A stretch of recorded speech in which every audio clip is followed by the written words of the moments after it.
Donc, le CDI est la norme. Mais parlons justement de ces exceptions. Le CDD, contrat à durée déterminée, on ne peut pas l'utiliser n'importe comment, j'imagine. Ah non, absolument pas. Le CDD, c'est l'exception. Son usage est très, très encadré. La loi liste précisément les cas où on peut y recourir. Remplacer un salarié absent, faire face à un pic temporaire d'activité, pourvoir un emploi saisonnier. D'accord. Mais on ne peut pas embaucher en CDD pour un poste qui est lié à l'activité normale et permanente de l'entreprise. Ça, c'est interdit. Et comme on l'a dit, il faut un écrit. Il doit être remis au salarié dans les 2 jours et il doit préciser le motif exact du recours au CDD, sa durée, le poste, le salaire. S'il manque un élément ou si le motif n'est pas valable, eh ben, sanction, requalification en CDI. D'accord. Et à la fin du CDD, il y a cette fameuse prime de précarité. On en entend souvent parler. Oui, c'est l'indemnité de fin de contrat. En général, elle est égale à 10% de la rémunération brute totale perçue pendant le contrat. L'idée, c'est de compenser un peu l'insécurité, quoi, la fin programmée du contrat, contrairement au CDI. Logique. Mais attention, elle n'est pas toujours due. Par exemple, pour un job d'été étudiant, elle n'est pas versée. Ni si le salarié refuse un CDI juste après, ou en cas de faute grave de sa part pendant le contrat. Passons au temps partiel. L'exemple de Monsieur le maire qui risque la requalification de son contrat de 20 heures en temps plein est assez parlant.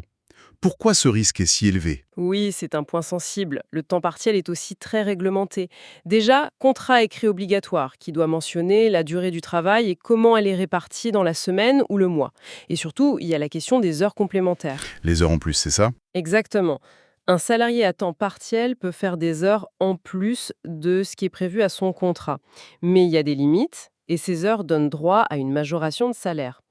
Le point critique, vraiment la ligne rouge à ne jamais franchir, c'est que ces heures complémentaires ne doivent jamais amener le salarié à travailler 35 heures ou plus sur une semaine donnée. Ah oui. Même une seule fois. Ça suffit. Même une seule fois. Si monsieur le maire, avec son contrat de 20 heures, fait une semaine de 35 heures, hop, son contrat peut être requalifié en temps plein.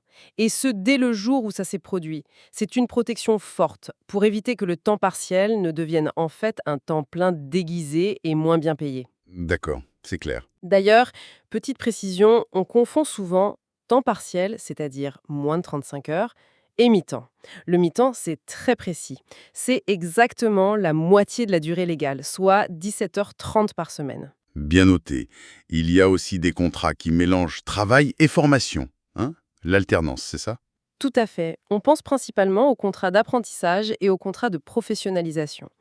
L'objectif est double. Permettre aux salariés de travailler en entreprise, d'acquérir de l'expérience et en même temps d'obtenir un diplôme ou une qualification reconnue. L'apprentissage, ça vise surtout les jeunes, de 16 à 29 ans révolus en général. Il y a une spécificité intéressante.